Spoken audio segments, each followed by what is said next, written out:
مشزن توجک دولت بولتایف در مسابقات قهرمانی بوکس آسیا در بین ورزشکاران تا سن 22 در شهر توشکند در بازی نهایی بر رقیبش از قرقیزستان رستم ایریزبک غالب آمده سزاوار مدال طلایی این مسابقات و عنوان قهرمان بوکس آسیا در وزن تا 92 کیلو شد. 12 مدال طلایی باقی مانده مسابقات توشکند نصیب مشزنان دسته میزبان ازبکستان شد.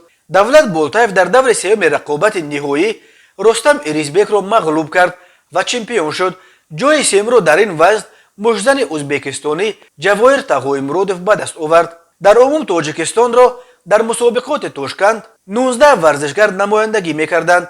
7 نفر آنها 4 جوان و 3 دختر صاحب مدال شدند. بغیر از دولت بولتایف همچنین 3 مشزن دیگر جوان از تاجیکستان عبدالملک بولتایف، نیکروز سلیموف و شعباز حییتوف صاحب مدال های نقره شده در بین زنان سمیه قاسمووا در وزن تا 48 کیلو تا دور نهایی را یافت و بعد شکستش از مشزن ازبکستانی فرزانه فوزیلووا با مدال نقره اکتفا کرد. حسنیه خالووا و ملکه نظامووا در وزنهای تا 50 و تا 63 کیلو مدال برنجی به دست آوردند.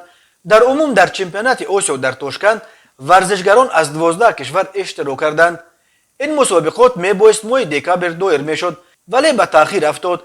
با این دلیل سن نهایی ورزشگرانی که حق اشتراک دارند 1 سال بالا بردند و در چمپیونات آسیا در توشکند ورزشگران سالهای تولدشان از 99 تا 2003 اشتراک کردند. دختران در 12 وزن از 48 تا بیش از 81 کیلو و جوانان در 13 وزن از 48 تا 92 کیلو وارد رقابت شدند.